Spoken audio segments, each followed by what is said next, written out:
Hello everyone, আসসালামু আলাইকুম। কি অবস্থা, সবাই কেমন আছেন? আশা করছি আলহামদুলিল্লাহ সব ভালো আছেন এবং সুস্থ আছেন।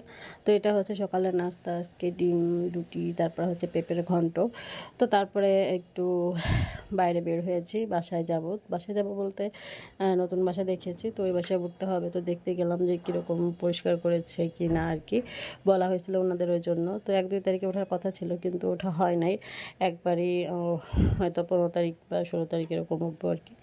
তো এখানে হচ্ছে বাসাটা দেখিয়ে দিচ্ছি। এটা হচ্ছে ওয়াশরুম, মেন গেটে ঢুকে, তারপর বেসিং এরিয়া, এটা হচ্ছে রান্নাঘর। তবে রান্নাঘরটি কিন্তু অনেক বড় সড়ো, বেশ ভালোই লেগেছে আর কি, স্পেস অনেক আছে।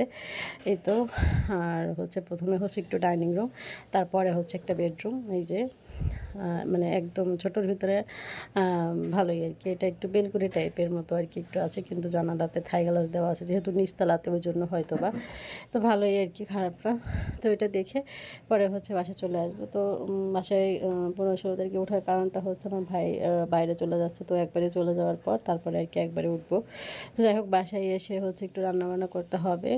তো এখানে ইলিশ মাছ ধুয়ে নেওয়া হয়েছে, তারপর বেগুন ভাজি হচ্ছে আর কি। তো এখানে হচ্ছে আব্বু ওল এনেছে। তো এইটা আমি আগে মানে মানে বুঝতাম না, কিন্তু এই ওলটা আসলে খেতে কিন্তু খুবই মজার। এটা ভর্তা করে খেতে খুব ভালো লাগে, সরিষা বাটা দিয়ে আর কি এটাকে ভর্তা করতে হয়। ভালোই লাগে আর কি খেতে। এটা কার কার পছন্দ আপনারা কিন্তু জানাবেন। যারা এখনও ওল দেখেন নাই তারা দেখে চিনে নেন আর কি। বাজারে অবশ্য অনেক কেটে কেটে আর কি বিক্রি করে। তো তারপর বিকালের দিকে নাস্তা হচ্ছে, এখানে ডাউলের বড়া বানিয়েছিলাম, আর যে কিছু সালাদ বানিয়েছি। তো এভাবে খাচ্ছি, সবাই মিলে একসাথে খাচ্ছিলাম আর কি।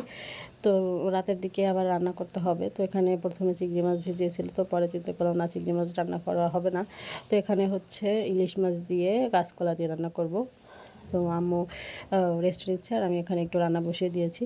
তো প্রথমে একটু পেঁয়াজ বেরেস্তা করে নিচ্ছে, এটা হচ্ছে ফুরানি পুড়িয়ে রান্না করব, ওই জন্য আর কি। আর মাছগুলো হালকা করে ভেজে নিব, অনেক বেশি ভাজবো না, হালকা করে।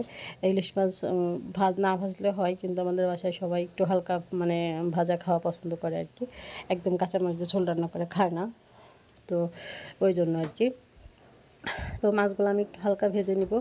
তারপর আমি এখানে কাঁচকলা দিয়ে ঝোলে পানি দিয়ে দিয়েছি, একটু মশলা বেটে রেখে দিয়েছি পাশে, মানে ফোড়ানির যে মশলাটা আছে এটা রেখে দিয়েছি, হালকা একটু কাঁচা জিরা আর যে পেঁয়াজটা রেখেছিলাম ওইটা দিয়ে বেটে রেখেছি আর কি।